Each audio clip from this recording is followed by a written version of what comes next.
I want to ask you about content because it sounds like you got a bit of a workload going on, especially if you're staying in shape too. Because it looks like you're doing content. You actually have a decent following on Instagram, 71,000 followers, which is not that easy to attain from poker content, I would think. And you're doing school and you're playing poker. I don't think content pays very much. As someone who's tried content, it's not for the money.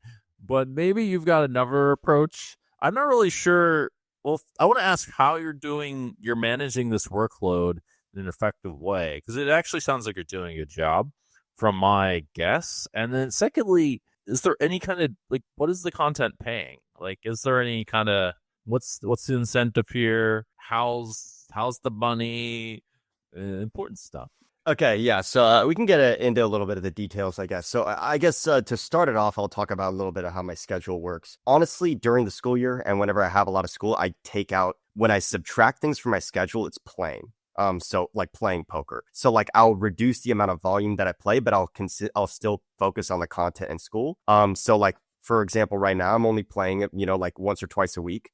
Which is not that much. And I would assume that when I'm not like over the summer, for example, when I don't have school, I'm usually playing 3 to 4 times a week. But so like, yeah, like right now I'm just doing like once or twice a week, but I have a videographer come out, record my sessions and get clips and B-roll and stuff like that. I have an editing team that I just started working with actually about like a month or two ago, who's doing a great job. And so, we're always talking, always on calls and figuring out the best move moving forward, always trying to figure out new niches in the social media industry and what's working, what's not, all those different things.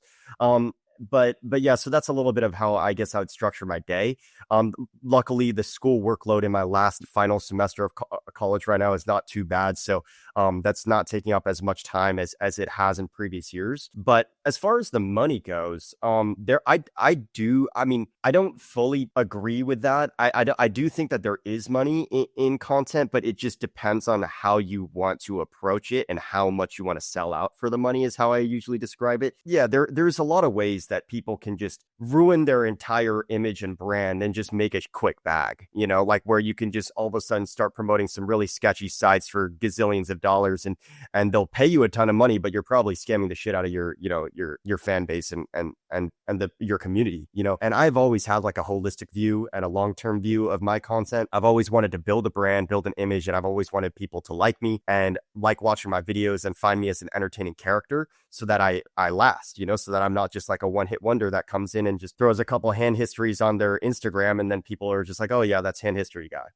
I want people to know who I am, and that's why a lot of the times I focus my content on personal things and things that relate to me as a person.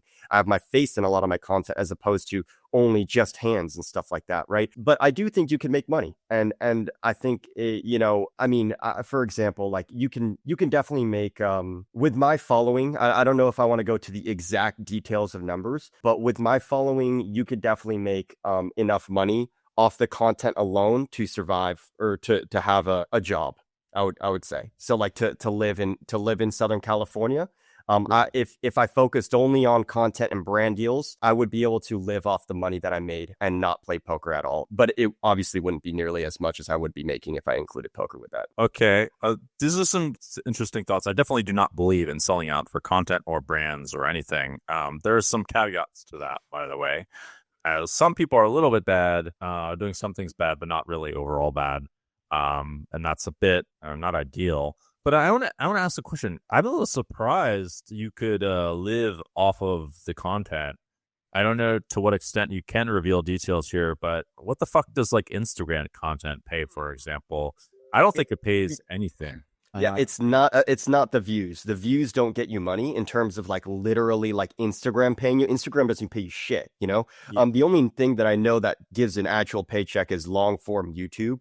If you make long form YouTube videos. Yeah, but I know some people that are successful enough, in the industry that definitely make enough money off that stuff that can live. But I was talking more about like Corey Iring. I don't know if you know Corey Iring. Really? He makes definitely enough money. I mean, he gets easily 150,000 views on every video he posts from YouTube. I don't think he makes 6 figures from YouTube, buddy. I can almost.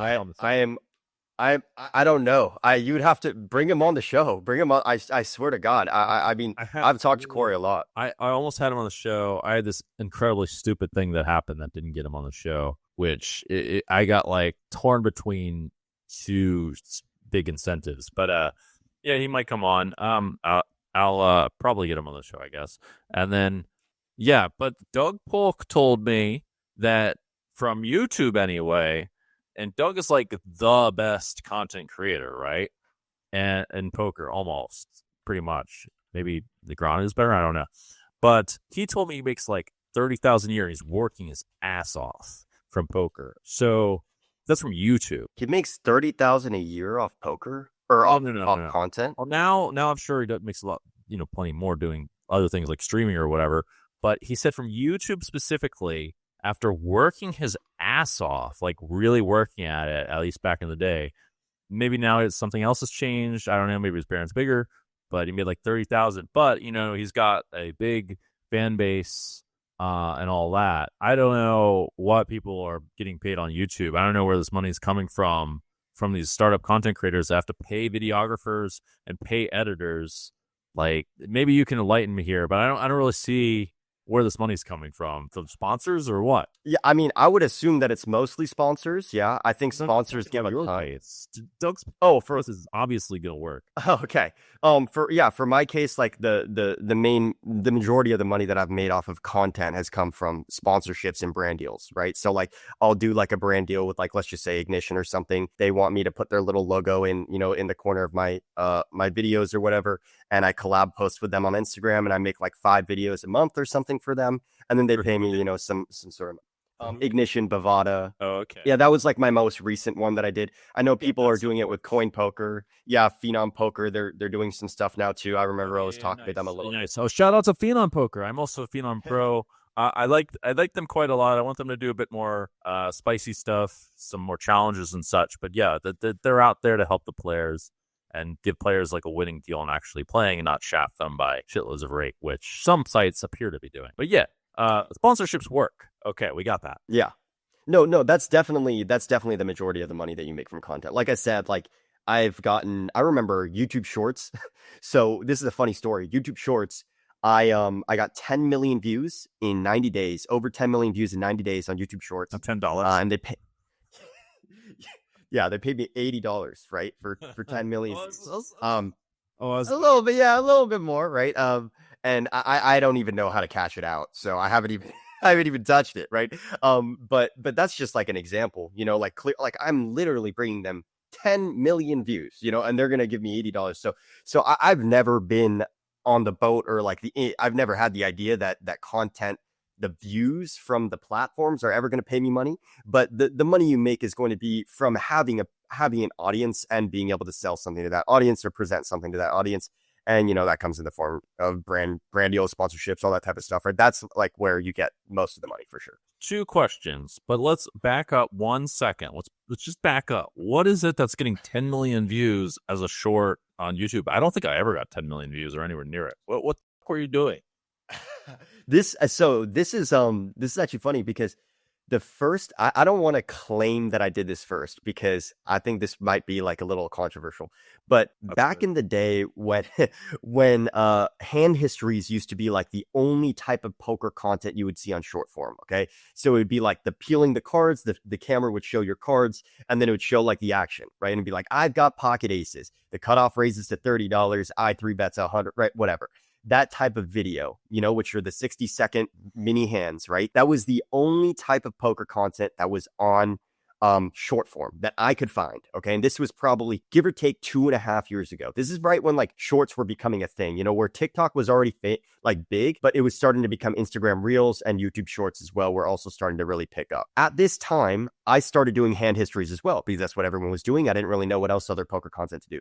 I was posting some of the shittiest hand histories of all time. Like, I mean, I was a terrible player. I had a monotonous voice. I was scared to, talk on online back then. My camera angle was all up, right? And then after like maybe a couple months, I figured out how to do it a little bit better. I started posting them in 0.5. Okay.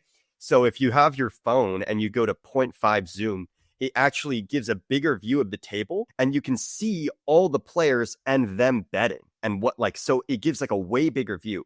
And at the time, I'm going to say I was one of the first people that ever started posting them in 0.5. And the second I made that change, the views just skyrocketed. And like, I was posting terrible, like, I wouldn't say terrible, but just like very standard hand histories, like not even crazy, like cooler hands or anything. And they were just getting million views, like 700,000 and 4 million. Like I have one 4 million. The big change was you posted in 0.5. Yeah, that was like the main difference. And then obviously eventually it got saturated, you know. It got saturated, so a lot of people make hand history videos now. So I'm not really, I still do them, you know, I still post them when I don't have anything else to post, but I focus more on the lifestyle of poker, the behind the scenes of poker, and a little bit more of personal things as opposed to educational stuff, as opposed to specifically just like, this is the hand that I played yesterday. You know, that used to be like my only thing I would post, and then now I've very much extrapolated. Okay, that's interesting. Who would have thought like that one change would make such a dramatic difference? I've noticed that's a bit how some things work, because you just get crushed, and then you change like one or a couple things, and you all of a sudden start just annihilating. There are ample things like that. Interesting. Okay, yeah, especially things that have to do with a lot of emergent systems. Fun fact is, I've definitely struggled with content myself. So if you're trying to get rich from poker, there are a handful of routes you can take, but specifically, I'm going to outline especially the route that most of you are trying to take, which is actually be good poker and actually beat your opponents. So if you're unsure poker is for you, but you'd love to live off poker, I've prepared a completely free guide with the 4 simple paths even complete beginners can follow to finally learn how to use poker as your vehicle to build a life in which you own your time and in which you can make a living doing the thing you love the most, playing poker, just like I did. All you got to do to access this free guide is click the link in the description. Also, it's going to appear up here as a card or in the pinned comment. Now, just remember, this might not be free forever, so better check it out now before it's gone or becomes a paid resource. See you inside. All right. So the other question is, well, are there any other things that sponsor you besides poker sites? Are you able to get sponsorships from, I don't know, man, because it's kind of hard, especially for up and coming content creators, to have the end game strategy of, oh, I'm going to get a sponsor from a major site, you know? Like, that's kind of a hard sell unless someone's already got a name from poker. They've got to like have accomplished something. Yeah, so this is my recommendation. If you're going to go all in on content, right, you need to do long form YouTube. It's necessary. Okay. I think that long form YouTube is the most monetizable in the long term, the most consistent source of income you'd be able to make, whether that's through sponsorships or whatever the way that you're going to make money from that. But all the people that I know that do content as their main source of income, they all emphasize long form YouTube. And that's why I also want to get into it right now. But if you want to take the other route where you're going to be a little bit more poker focused as opposed to the content focused, which is kind of like what me and my brother ended up starting to do. Like, we started focusing on playing high stakes poker and just getting better at the game and winning more money from poker. Then the content actually leads you towards getting into really good games. Having a public face also allows you to build lineups, connect with a lot of people that are, gonna allow you to get into really, really high EV environments in the poker world. And so, like, I know that I probably would not have been able to have a lot of opportunities in a lot of these big, crazy games that I've played in my life without me being who I am in terms of my social media presence. Yeah, you could say it's a really long form play. It is. It definitely is. Yeah, that's my view on content. Like, probably people have to play. That's why I was like a bit surprised to hear you're mostly doing content. Like, what? It's definitely the other. My personal income comes from poker, and then everyone else is recreational. Let's put it like that. I'm a recreational content creator, but I guess I have sponsorships too and stuff too. So that to be fair, but and then. Yeah, okay, that's an interesting idea. Why long form content? I'm out of curiosity. Do you think? I've just personally heard that when you get sponsorships in long form content, the conversions are just way higher. So like, even if you have things like affiliate links, like if you're like affiliate link and you're in the bottom of like a long form video, for example, and if in the middle of your long form video, you're able to make like a little splurge on like let's just say you're promoting, I don't know, Amazon, whatever the hell it is, right? And you're like, okay, Amazon, you can shop whatever you want, right? And click the link below or whatever, you know? I've just heard that the conversions are just way better when it comes to long form content as opposed to short form content, which incentivizes brands and sponsors to pay a lot more to get a segment in some sort of long form video. And also not just that, you know, you can promote your own things too. That's what I think people also don't remember or realize is like, look, if you want to build a product too, or you want to build some sort of service, like you can promote that too. And you'd probably be able to promote it better than anybody else, you know, especially if it's in line with whatever you're doing.